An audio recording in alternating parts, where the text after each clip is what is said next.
Purihin ang Panginoon. Lahat magsabi ng purihin ang Panginoon. Purihin ang Panginoon. To God be the glory. Thank you, our Lord Jesus Christ. Napakaganda po ng mensahe ng choir, Make Us One. Anong ibig sabihin nito? This is more than any unity that we could describe here on earth. Why? Because this is the unity between God, the Creator of all, and us. Ito yung pag-unite ng buhay na Diyos na naglalang sa lahat at sa atin na mga tao sa mundong ito. Yan ang kailangan hindi magpakailanpaman magkaroon ng separation. Sapagkat pag yan ay magkaroon ng separation between us and God, that will be forever separation. Forever na yan. Pero pag magkaroon tayo ng unity with Him, even beyond our life here on earth, still we are united with Him forever and ever. Praise the Lord. So yan ang pinaka-importanting union. God and us. Basahin natin. John 17 verse 21. Praise the Lord. That they all may be one, as thou, Father, art in me, and I in thee, that they also may be one in us, that the world may believe that thou hast sent me. Ito yung prayer ng ating Panginoong Hesukristo doon sa Ama. This was the prayer of Jesus Christ unto the Father. That they all may be one. This is referring to all of us. As thou, Father, art in me, and I in thee. Ang gusto ng Diyos na maisa tayo lahat.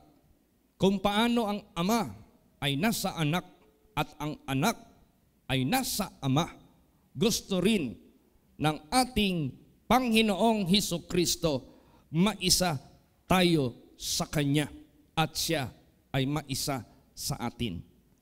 The same way, praise the Lord, that they also may be one in us. So this is union of God and us para hindi na tayo magkaroon ng separation. That the world may believe that thou hast sent me.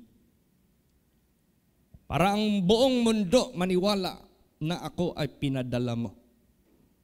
Ano man ang ginagawa ni Lord Jesus Christ dito, that is legit, true, faithful, accurate from God in heaven. Praise the Lord. Kaya nga hindi pwede magkakaroon ng ibang matatawag nating Christ aside from our Lord Jesus Christ, because that will be false Christ.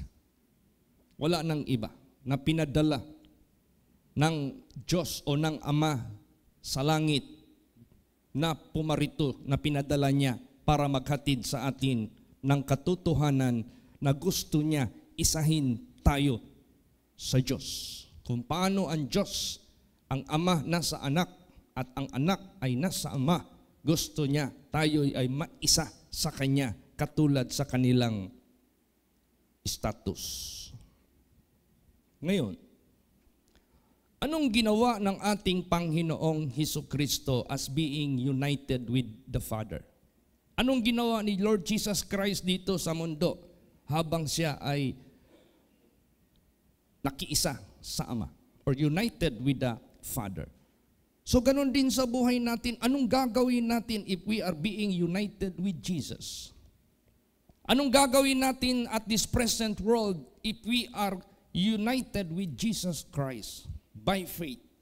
Basahin natin, anong ginawa ni Lord Jesus Christ? John 17 verse 4. Praise the Lord. I have glorified thee on the earth. I have finished the work which thou gavest me to do. Yan. Yan ang gawain ng isang nilalang na united with the Heavenly Father. Ano yun? I have glorified thee on the earth. Dapat sa buhay natin, ganun din. Let God be glorified. While nandito pa tayo sa sanglibutang ito, let God be glorified by you, by me, and by all of us. Kung talagang totoo tayo, united with God. So, what do you mean? I have glorified thee on earth. Pag niluwalhati mo ang Diyos, you never disagree with Him. Pag glorify mo ang Diyos, ikaw, bana, ikaw asawa, kailan ka ma-hurt, kailan ka masaktan sa inyong relasyon as husband and wife, if they will disagree with you.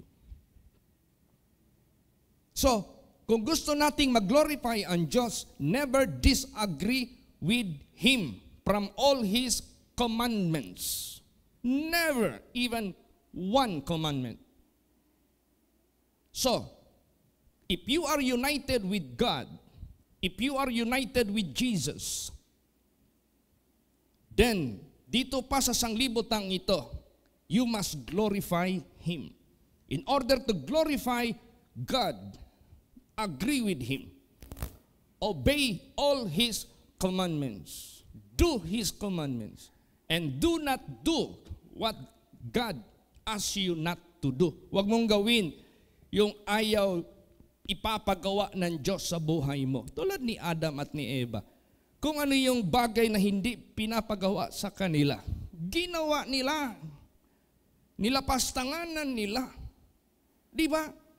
Ano ang nangyari ngayon sa buhay nila? God was not glorified, but God was displeased. And because God was displeased, they were displaced from what God had made for their benefits, eternal life. Na-displace sila. Nawala sila out of the displeasure of God. Kaya kung ikaw tinuturing mo yung sarili mo, nakiisa ka sa Diyos, glorify God, praise the Lord, regardless who is the pastor that is speaking before you. Regardless, sino man ang tao nasa harapan mo, they are none, they are nothing, they are not the matter for your salvation. The matter ang kaligtasan natin, how you glorify God which is in heaven. And that is through our Lord Jesus Christ. Pag-aralan mo ng husto si Jesus Christ because He is bringing the Father to us. Praise the Lord. He is bringing God to us. So, Jesus being united with the Father, He glorified Him here on earth. Tanong sa buhay natin, did you glorify God by keeping all His commandments? Did you glorify God by not transgressing any single commandment? That is a question that you must answer now. And if your answer, Lord, I'm sorry, I didn't. Hindi ko nagawa. Forgive me. And now, help me. I will glorify you while nandito ako sa sanglibutang ito.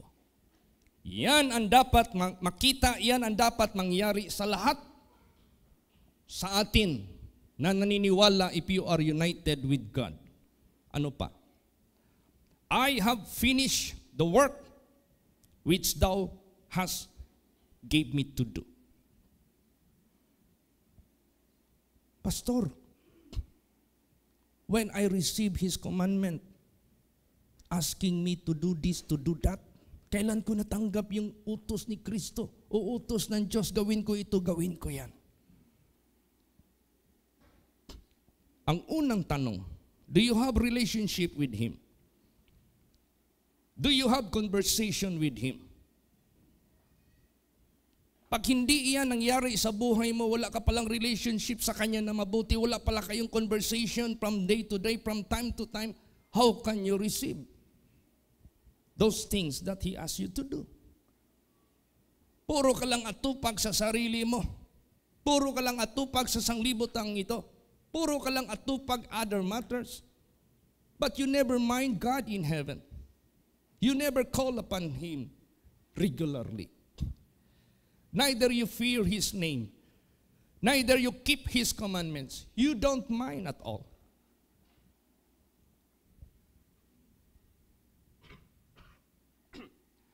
So ang qualified lang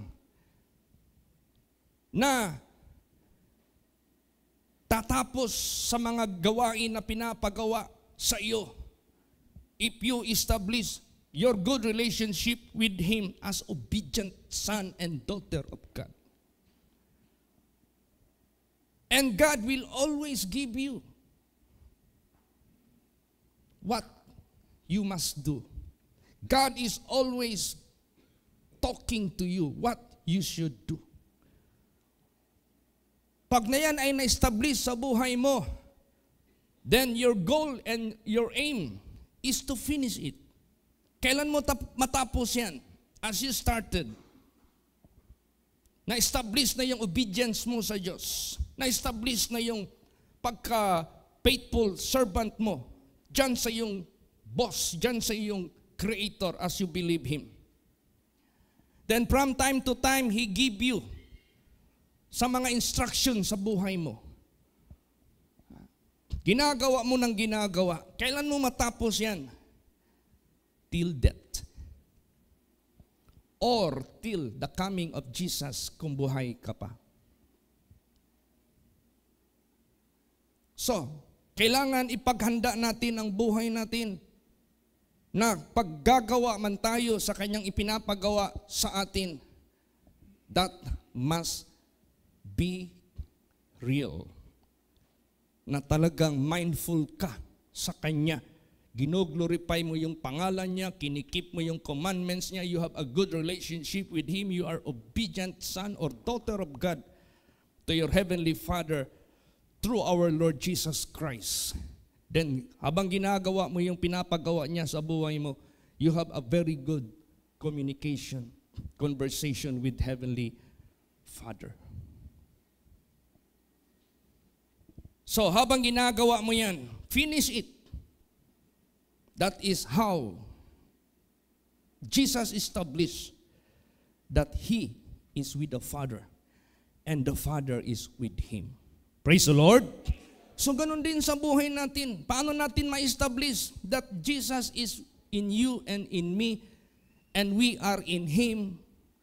Then He must be glorified by us, by keeping His commandments. And we have to finish His works na gusto niyang ipapagawa sa atin by death or by rapture. Yan lang dalawa. Now, ngayon, do you plan any alternative aside from this? Meron ka pa bang plano? Hahanap ng sarili mong ways, hahanap ng sarili mong sistema, hahanap ng sarili mong kalooban? If you are making other matter aside from this, hintuan mo na yan. Tapusin mo na yan habang buhay ka pa.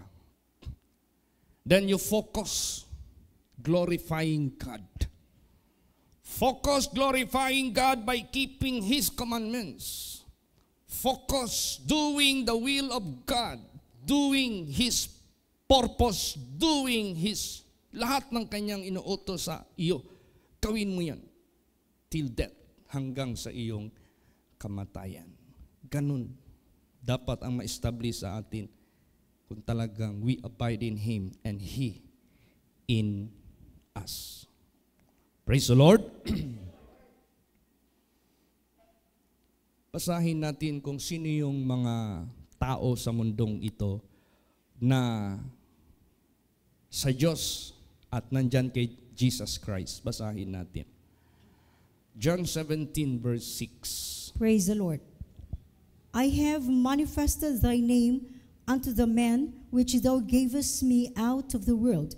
Thine they were, and thou gavest them me, and they have kept thy word. Ayan. Hinayag ko ang pangalan mo sa mga tao na iyong binigay sa akin mula sa mundong ito. Sila ay sa iyo. Sila ay binigay mo sa akin. And they have kept thy word. So if you keep the word of God, you belong to God. So if you are belong to God, you are being given into the hand of Jesus. So kung nandyan ka sa kamay ni Lord Jesus Christ, nobody can pluck you up. Walang makatanggal sa iyo sa kaligtasan. Pero what is the significant behavior of yours, action of yours? You are keeping the word of God. That is the most accurate na iyong behavior. You are keeping the word of God. Doing those things He asks you to do. Not doing those things He asks you not to do. Ganun. Ang importante talaga sa buhay natin na ma-establish na nag-abide tayo sa Kanya at nag-abide siya dito sa atin. Praise the Lord. Huwag mo nang guluhin yung utak mo.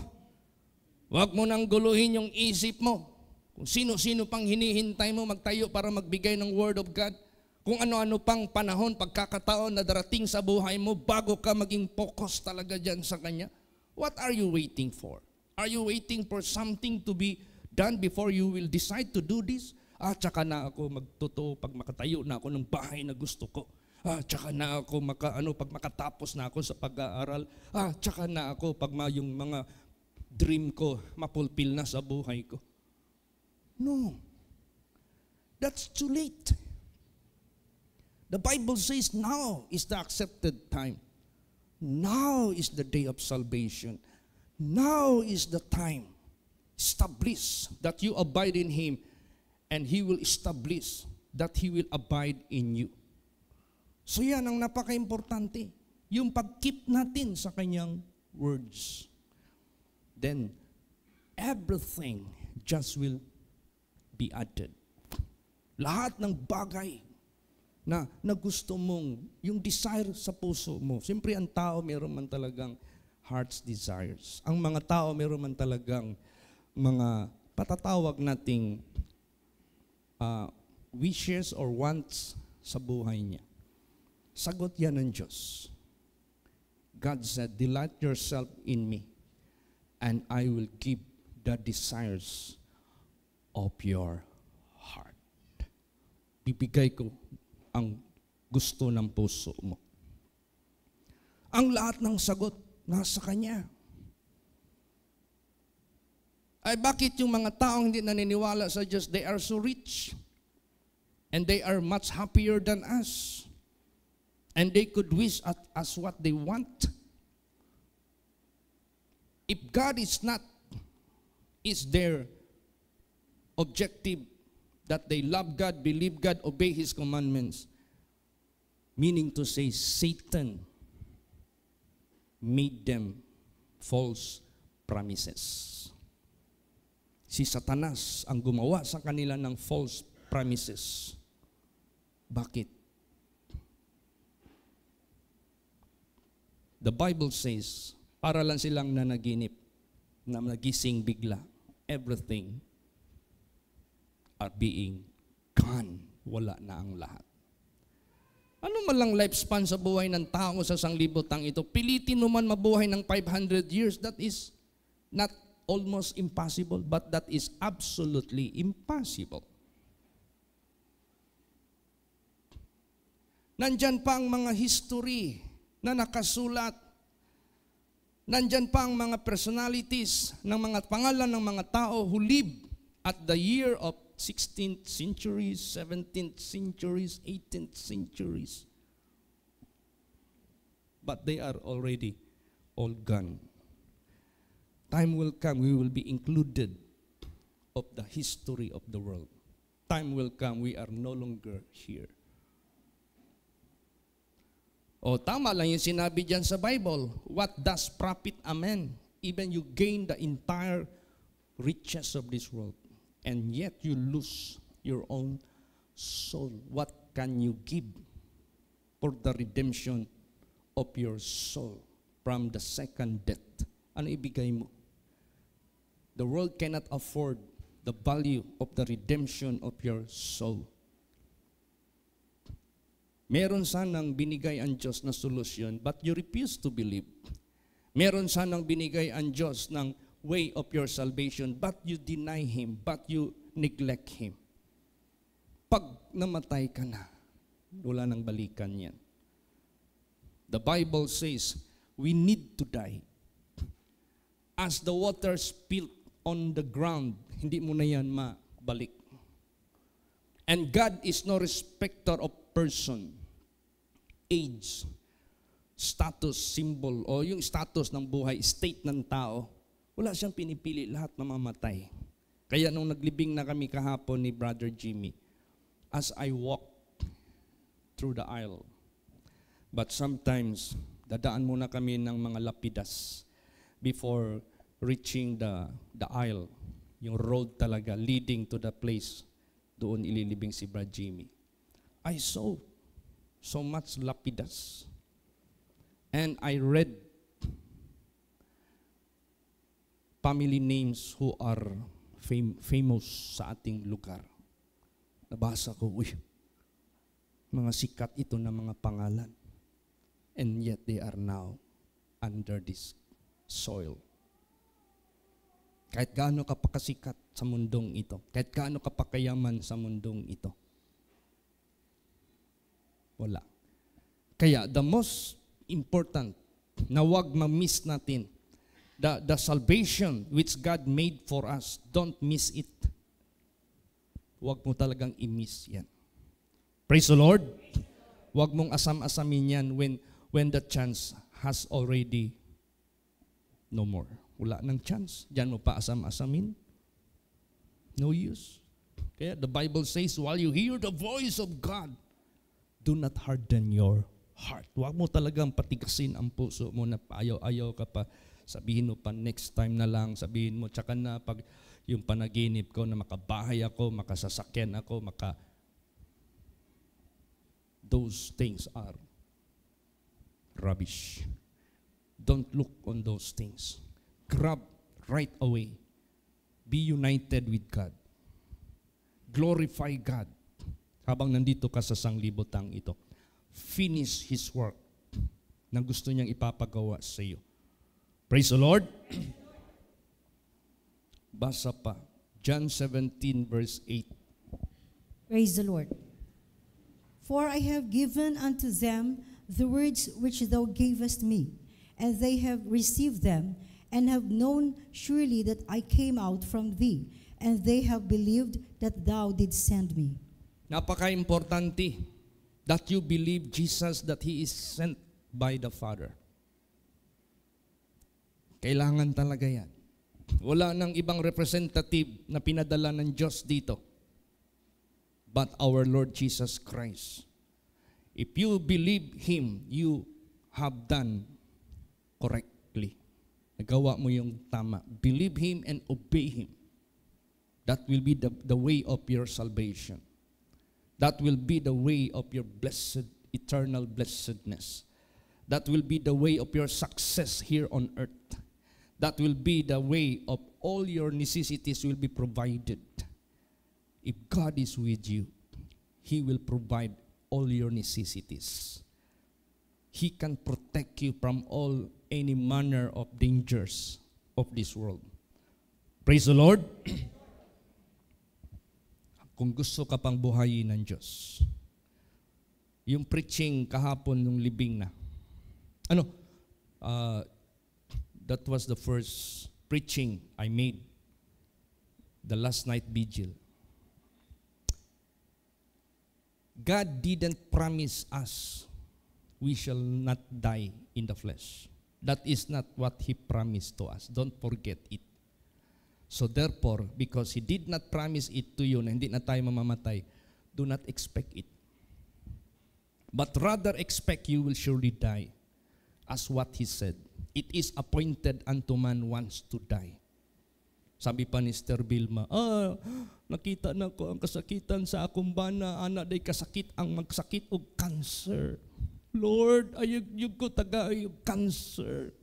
Di gyud na ko madawat na, Lord. Ug mo na gusto ipaagi sa Dios sa imo for a purpose nga masanctify ka. Can you question God? Can you refuse? No. May pagmaingon na lang tanat, my will be done. But your will be done. Praise the Lord. We are appointed to that certain death. So ano palang promise ng Diyos sa atin? He promised us eternal life. Yun ang pangako niya, eternal life. But what God had promised, that is the most of the people don't recognize. Most of the people don't give more importance. Mas importante pa sa kanilang investment sa sanglibutang ito, ang pagpapayaman sa sanglibutang ito, ang pag-grab ng mga kaligayahan sa sanglibutang ito.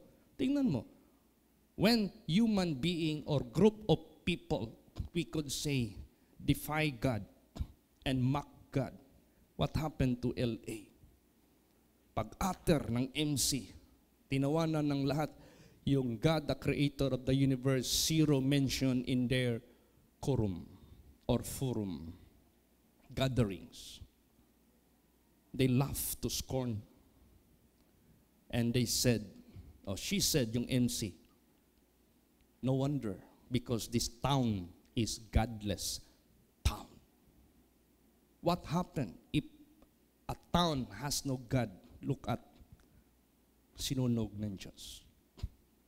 Sinunog talaga ng Diyos. Okay, I will show you to the entire world what will be the future of godless town. I will turn it into ashes. Without God, you cannot exist. And yet you do not glorify God. And yet you do not recognize God. I will do it to you. I will punish you. Buti bahay lang sinunog, hindi pa ang kaluluwa nila. But if they will not change, but if they will not repent, if they will not turn away from their wicked ways, the maximum of warning of God has been served already. If you refuse to listen Him, then you cannot escape. That's why the Bible says, if we neglect the great salvation, how can you escape the second death? Pinahayag na yan ng Diyos sa panahon ni Noah. Pinahayag na yan ng Diyos sa panahon ng Sodom and Gomorrah. Again, pinahayag niya ngayon sa LA. What are you waiting for? Ano pang hinihintay mo? Ayaw mo pang makiisa sa Diyos? No. Panahon na ngayon, makiisa ka sa Diyos. Don't waste your time. Make your time so precious. Make your time so fruitful. Make your time so useful. Make your time so precious. And that is the time if you are being united with Jesus. Praise the Lord. And that is the time if you glorify Jesus. And that is the time of doing His works. Yan ang mga moments. Sabihin ko po sa inyo, Minsan, if some people receive awards, what are those? After putting it on the altar, on the table, on their cabinets. Samantalang if the Creator will reward you, you will have it eternal glory, eternal honor, eternal riches. Kaya nga nung nag-preach ako sa last night vigil doon, most of the Filipinos, after our government offered 100,000 pesos for those who could reach 100 years of age, most Filipinos are trying hard to reach 100 years of age. And yet, ilan lang kaya? Ngayon, may eternal life, you do not mind. 100 years, you are striving for 100,000 pesos. Anong sinabi sa akin ng anak na naka-reach ng 100,000 pesos? Sabi sa akin, Pastor, nireleasan talaga ng government after we have showed her birth certificate. Saan na ngayon ng 100,000? Hawak ba ng mama mo? Hindi. Kasi bedridden na si mama. Nag-aspire ka makarating ng 100 years of age to receive 100,000 na hindi mo na yan ma-enjoy. Ngayon ang ginawa niyo sa 100,000, i-keep lang namin. In case mamatay si mama, may pamburial kami. In case mamatay si mama, meron kaming pang St. Peter. Kung merong mang sobra, tsaka namin paghati-hatian. Ha? Samantalang God is offering eternal life, you don't mind it? You don't bother it? That is how foolish mga tao sa mundong ito. If there is the most honest and accurate in all his statements is no other, the God who made the heavens and the earth. Praise the Lord! Ano pang sign? Ano pang proof hahanapin mo sa Diyos? When in fact, He made the universe by His words. So meaning to say, His words is accurate and perfect and true and faithful. Kaya napaka-importante ng salita ng Diyos sa mundong ito. And that is what God made it to be given to us. His word.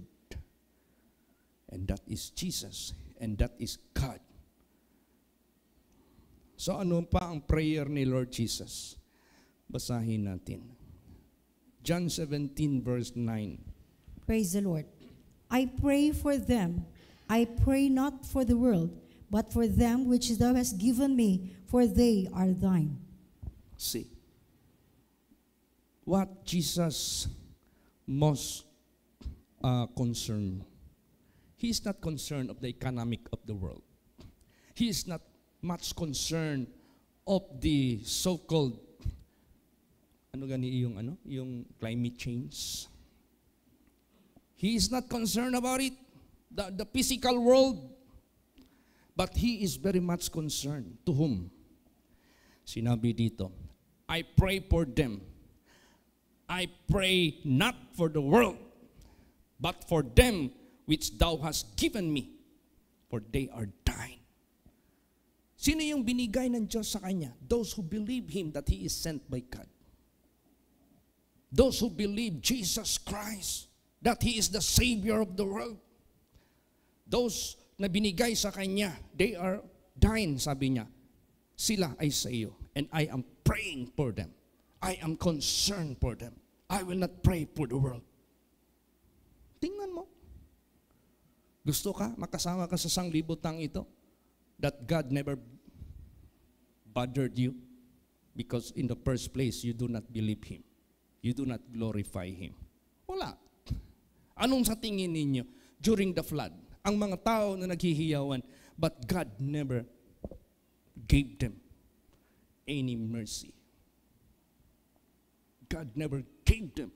Kaya nga nami-misinterpret ng mga atheist. This is the reason why we do not believe God in the Bible. Because God is so cruel. He killed Genocide. Alam mo yung genocide? During the flood, pinatay niya lahat ng mga tao. Hindi nila alam beforehand. God would like to save them. God made a preacher of righteousness. God gave them the warning. But because of that impenitent heart, because of the spirit of unbelief that brought them to their destruction, the same will happen to anyone.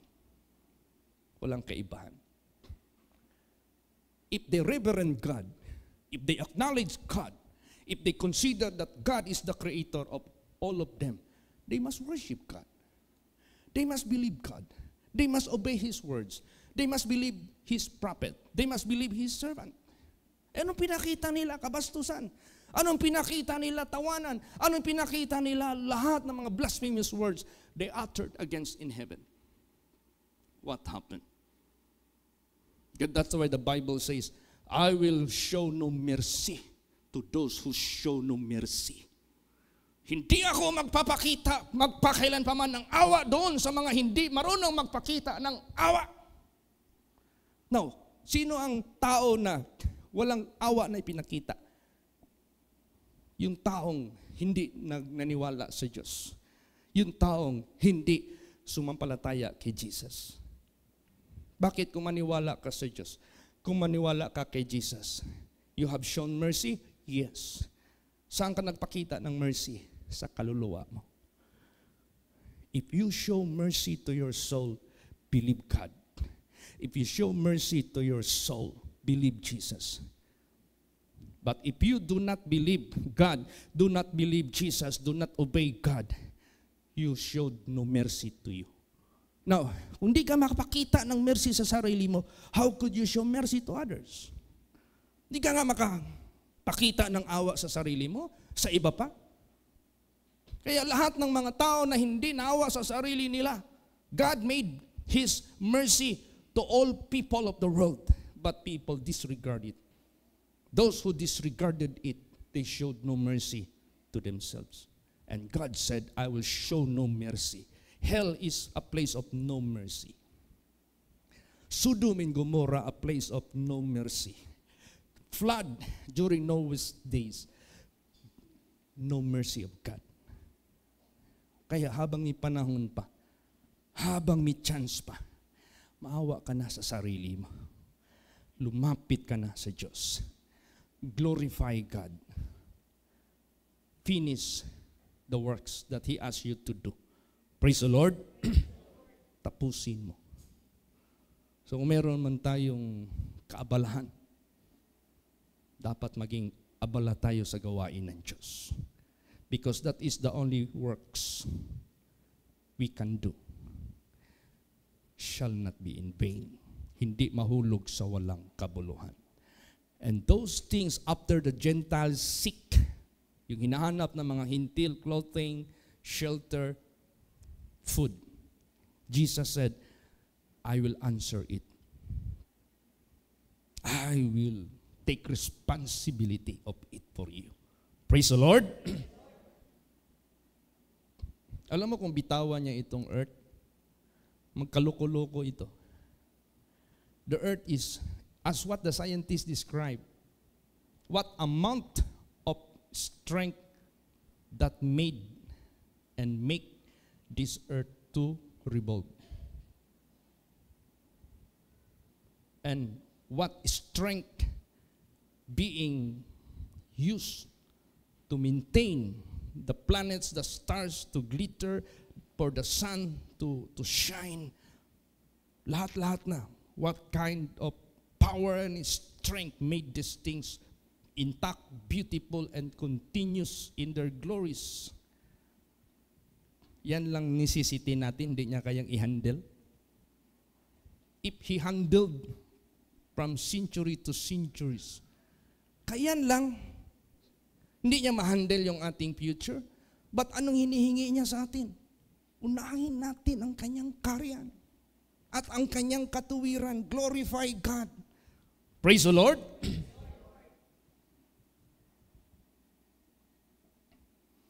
Kaya, makita natin, wala siyang concern sa mga taong walang concern sa sarili nila.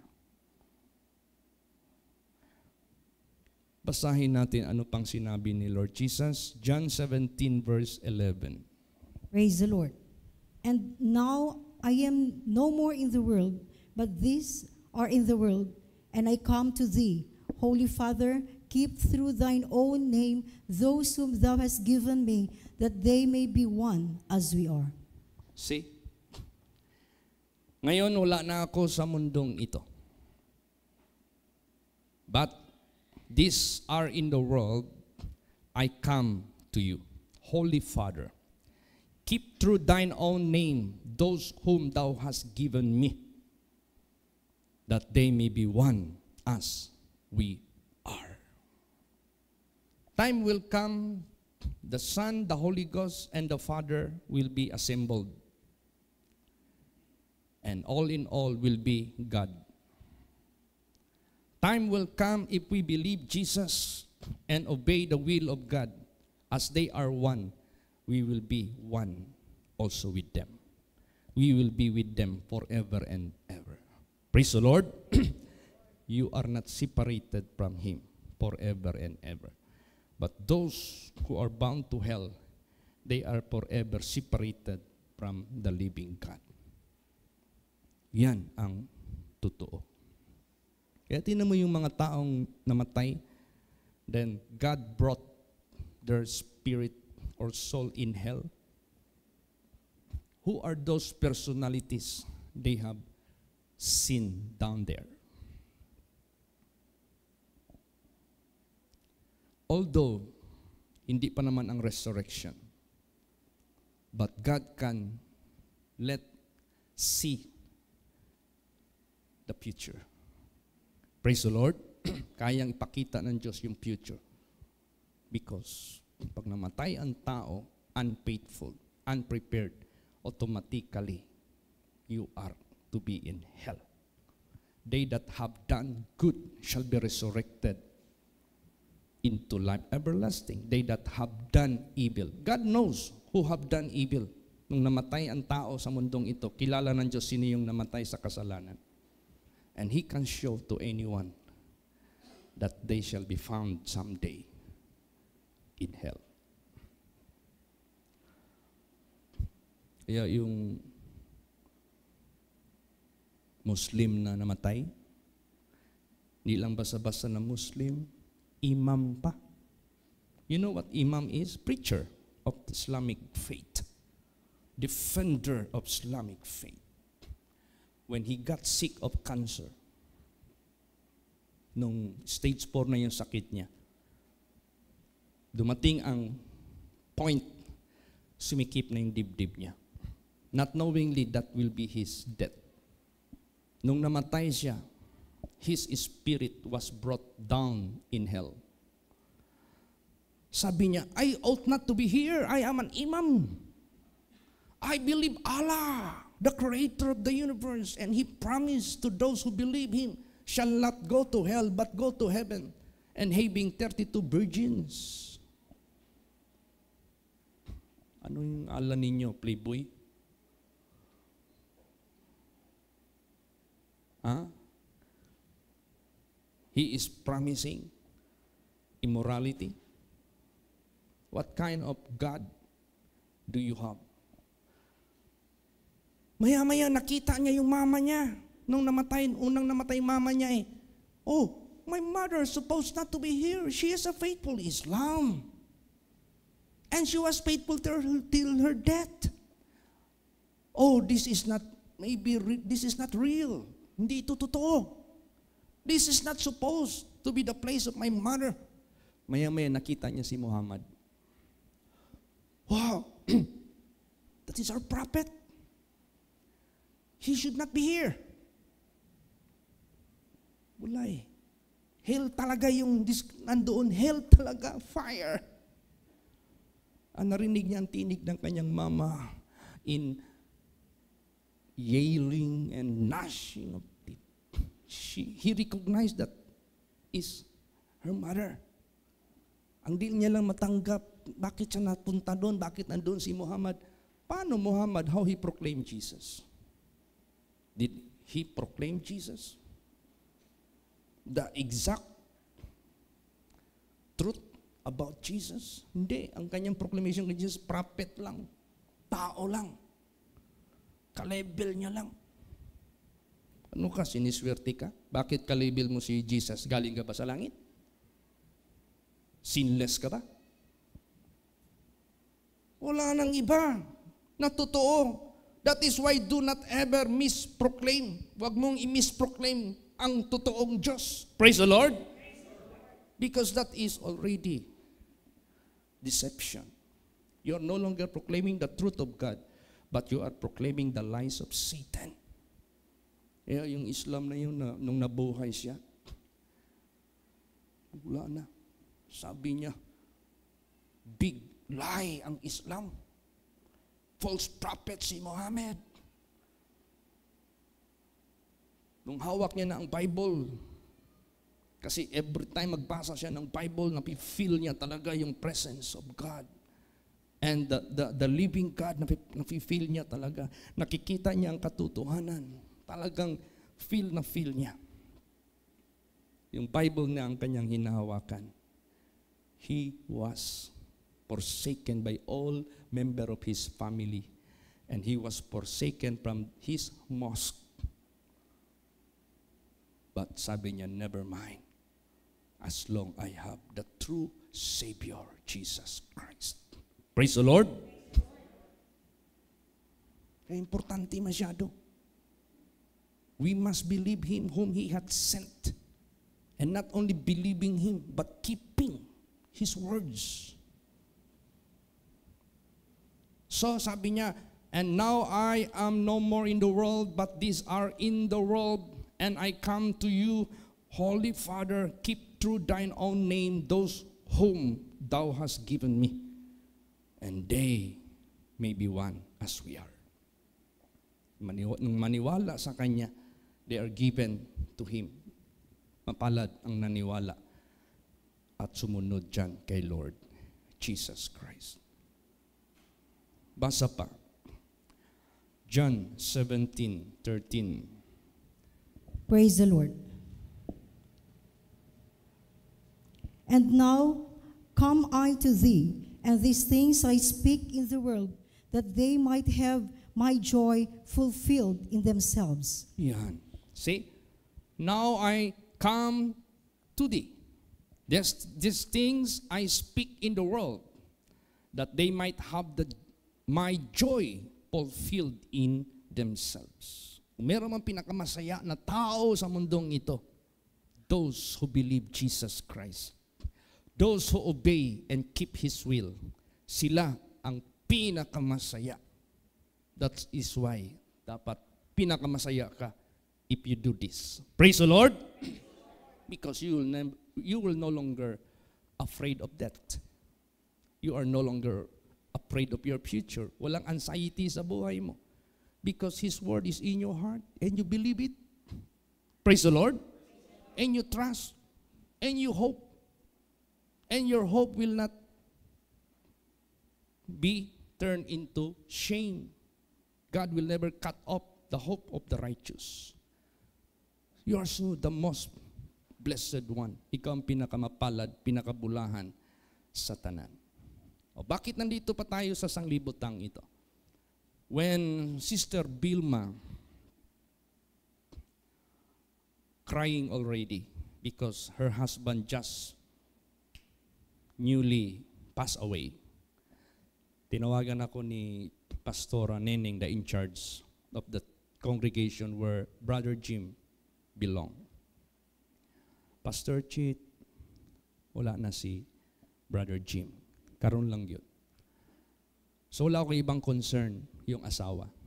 Nandyan Sister Vilma, nandito. Kausapin ko sandali. Ang bungad niyang salita niya sa akin, iyak. At may sinabi siya, Pastor, iampo, nga ibalik ko sa ang espiritu o ang kalagnak sa akong bana. Yung kaagad ang ano niya. Sabi ko sa kanya, he has better state than before. Mas naa siya'y maayong status kaysa wa pa siya namatay. There are so much revelations through vision that he is being sanctified by God, and God is preparing his way to his death. Let us go with the direction of God for his betterment. Kaya nag-preach ako doon. If the husband has so much love for the wife, if the wife has so much love for the husband, you cannot surpass the love and care of God to anyone. Praise the Lord. Because the love of God is eternal. Our love is lifelong. Period. Yun lang. Lifelong relationship lang, marriage eh. That's why may mga tao na katatlo na mag-asawa. Namatay na yung nila eh. Mga pinakasalan nila eh. Siyempre, may lakas ka pa. Gusto mo pa na magkaroon ng family o companionship. Mag-asawa ka. Kaya yung marriage, lifelong relationship lang yan habang buhay. But the love of God is eternal. Kaya ang preaching ko doon, do not ever destroy your relationship with your Creator, because our relationship with Him is eternal. Praise the Lord. And if you want to be a best husband, love God. And God is the best counselor to become a good husband and best husband. If you want to be the best wife, love God and keep His commandments. He is the best counselor to any wife to be the best wife. Yan. Siya ang sentro ng ating kinabukasan. Praise the Lord. Ngayon, this is now the real situation between Word of God and the people of the world. Basahin natin. John 17, verse 14. Praise the Lord. I have given them thy word, and the world hath hated me, because they are not of the world, even as I am not of the world. Yan. Binigay ko sa kanila ang iyong salita, subalit ang sanglibutan na puot sa iyong salita, dahil hindi sila sa sanglibutan. Katulad ko, hindi rin ako sa sanglibutan. So if you give the word of God to the people, to the masses who really love the world, they cannot appreciate the word of God. Because the word of God is not much or fit to this world. But the word of God is fit up in heaven. Praise the Lord. Because the world is infested with all spirit of darkness.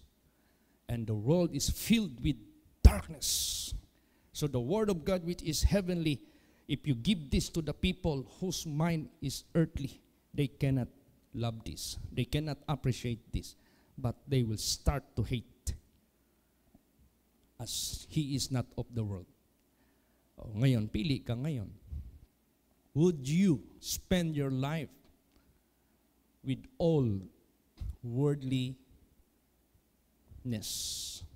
Or would you spend your life on earth together with God, because God meant you, designed you, chose you not to be in this world, but to be up in heaven? Pili ka.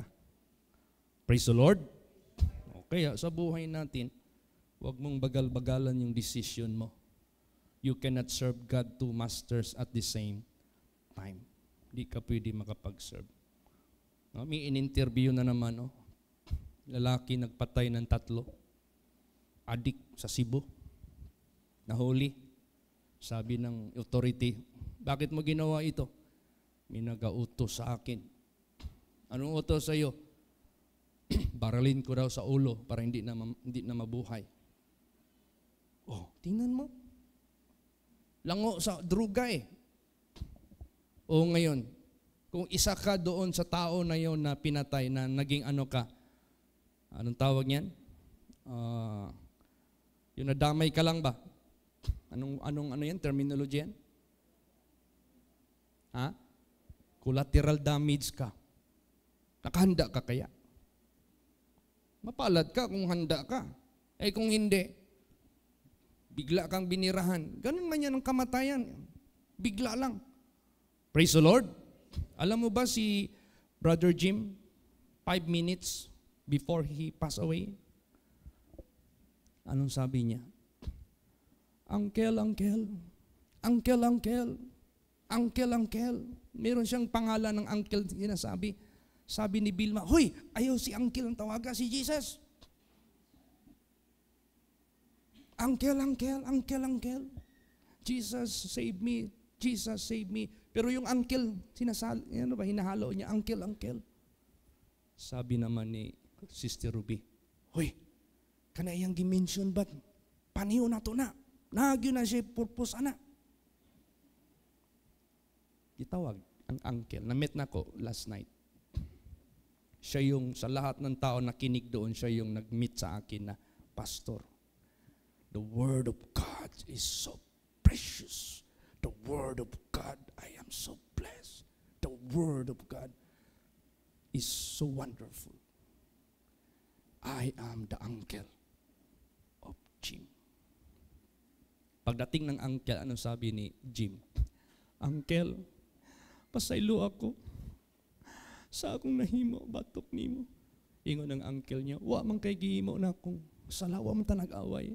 Uncle, wa kakabalo na ako'y nasulti batok nimo. So, ayaw ni Brother Jim, haharap siya sa Diyos. Mi mancha. Ayaw ni Jim, haharap siya sa Diyos, merong spot. So, he was guided by the counsel of God. Guide me by your counsel, afterwards receive me to glory. Kaya importante yung Word of God. Praise the Lord! The Word of God is very necessary to make you perfect. After daw, naghingi siya ng patawad. 5 minutes lang. Wala na.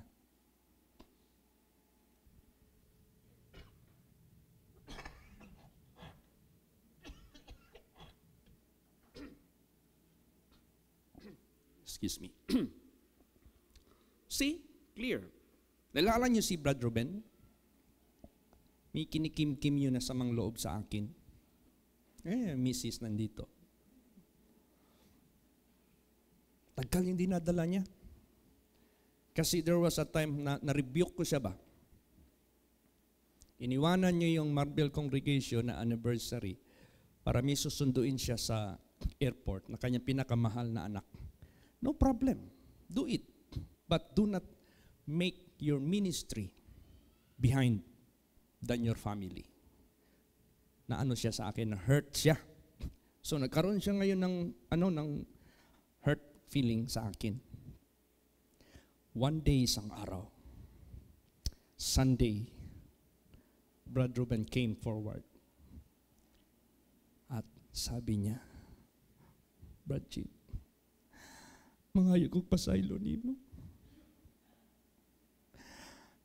Nakasalayo ko nimo. Kay nagdumot ko nimo.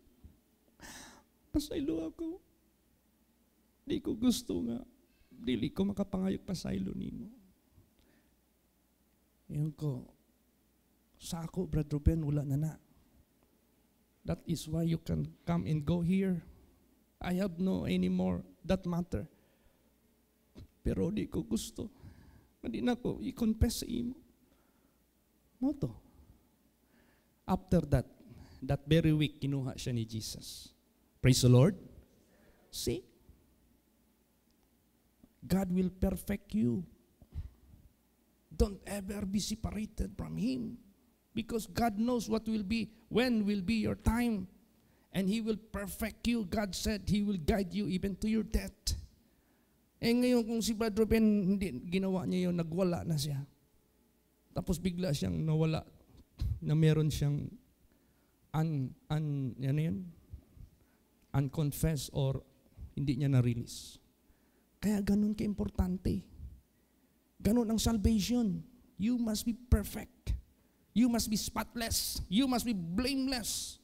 And only the Word of God can make you clean. Praise the Lord. Ito lang, wala nang iba. Basahin natin. John 17 verse 17. Praise the Lord. Sanctify them through thy truth. Thy word is truth. Yes, linisin mo sila sa iyong pamagitan ng iyong katotohanan. Ang iyong salita is katotohanan. Katotohanan ang iyong salita. Kaya ang Word of God, napaka-importante. Alam niyo, for those who love God, this is the most lovable place. This is the most favorite place. This is the most visited place. This is the most beautiful place. Praise the Lord. If you just acknowledge and consider the love of God to you. Wala na. Ito na. Kaya nga sabi nga ni David, one thing have I desired and will I seek after, that I may dwell in the house of the Lord all the days of my life, to behold the beauty of the Lord. If you have some money to be spent, spend it in coming here. Praise the Lord.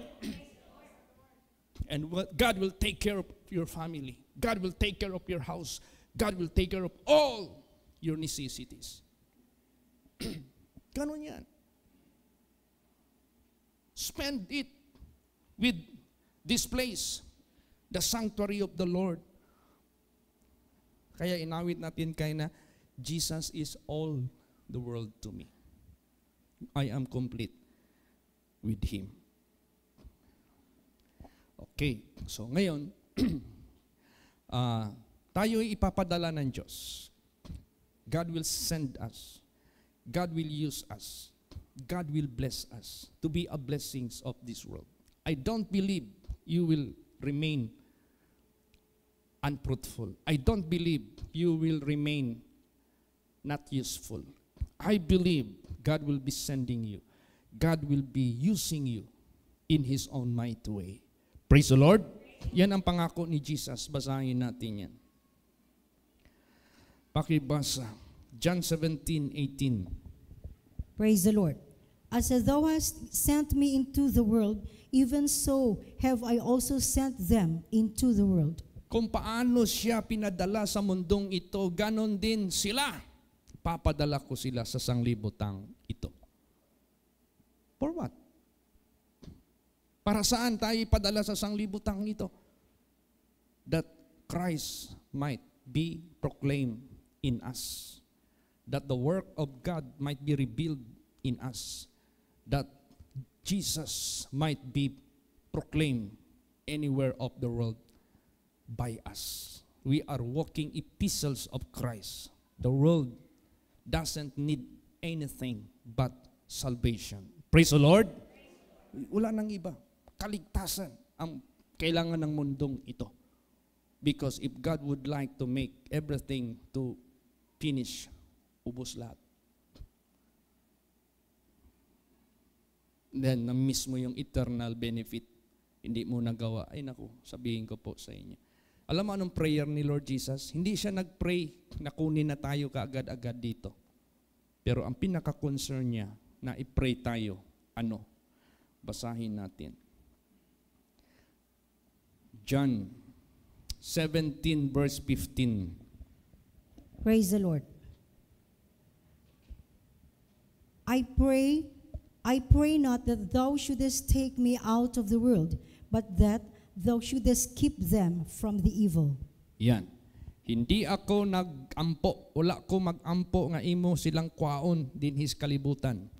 Apan sila nga maampingan gikan sa dautan. See? When can we consider that we belong to evil? If we do not keep His words, we belong to the evil. When Adam and Eve didn't keep the word of God, they belong to Satan. See?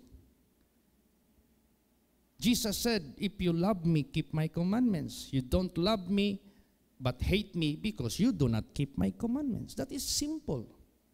Praise the Lord. Alam mo, mayroong testimony sa akin. Si Brad Jan Traso ang pinakausapin ko mag-drive. Kasi nag-split kami ni si Pastor RJ, sana gawin kong driver eh. Maghalilihan kami. Kasi iba na yung physical condition ko. Unlike before, ikot ako ng buong Pilipinas, ako lang ang mag-drive. Kaya pa kay bata-bata pa man. Ngayon, I need someone to assist me. Nagkasabay man yung ni Gigi, yung blessing ng kanyang third gas station sa Samal. Nagsabay din sa libing ni Brother Jim. Sabi ko, Jay, handle the inauguration and blessing of the gas station, and I will handle the last night vigil and the burial service. Split kami. Pagbalik namin, nagkwento si John Traso. Pastor, na ako'y pag-umangkon, bright kayo. Mo ba? O pangutanon ganina siya, bisag magtulog-tulog na siya diha sa eskwelahan, pagpangutanon sa teacher, perfect ang answer. Unya, pag-ulig balay, pangutanon sa iyahang mga kaila o kauban, oy, kumusta imong exam, test? Mutubag lang siya, basic ra kaayo. No need to exert so much effort. Kaning word of God, sabihin ko sa inyo, basic ra kayo ni. Masabtan dayo ni. If you love it, praise the Lord. But if you don't love it, and has no plan to keep it, sabihin ko po sa inyo, yung mga word of God para sa iyo, para kang parusahan dito, ang hirap naman yan. Paano mangyayari? Puro ka na ginatuok ba? Hantod ang kaning lugar, di na nimo favorite place. Kaya ang feeling mo, parang you are putting into Bartolina. Parang dito, parang, see? Ang lalaki na umiibig, si Brad Nonoy Nadira, nung nagsisinta pa siya kay Sister Pe. Ganahan ka, Brad Nonoy, bisita kay Sister Pe sa una, katong nagligaw pa ka? Ha? Oo. Tamis kay pahiyom si Brad Nonoy. Mo kuning lugaran eh. Why we should love this place? Oh, the world cannot afford what can give to us from this place. Praise the Lord. Sabihin ko po sa inyo. Gusto ko lang ba ipa-feel sa inyo? This is the place where everything will be provided. Ito yung lugar na ito. Lahat ma-provide, both temporal and eternal. So, lahat tayo magsikap, ipapadala tayo ng ating Panginoong Diyos. So the same way, ang buhay ni Jesus, the same life we have to live. The ways of Jesus, the same way we have to go. Basa, ano yun?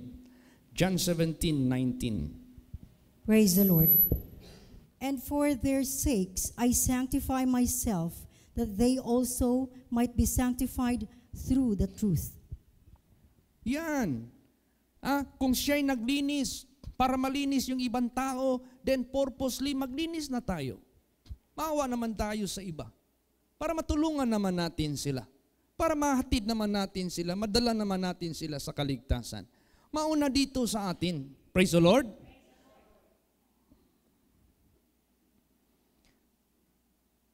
Last verse, John 17:26. Praise the Lord. And I have declared unto them thy name, and will declare it, that the love wherewith thou hast loved me may be in them, and I in them. See? This is the final message, the last verse. I have declared unto them thy name. I will declare it, that the love wherewith thou hast loved me may be in them, and I in them. How Jesus loved the Father. Jesus said, I have glorified thy name. I have finished thy work. That is how the love of God should be also sa atin. as he loved God. Keep His commandments. Praise the Lord. With joy. With gladness. Anong maramdaman ng lalaki pag hiningian siya ng something sa babae na nililigawan siya? At ang lalaki nagsisikap para masagot siya ng babae dahil sobrang in love siya. Sabihin ng lalaki, anong gusto mong ibigay ko sa iyo upang mapapasagot kita?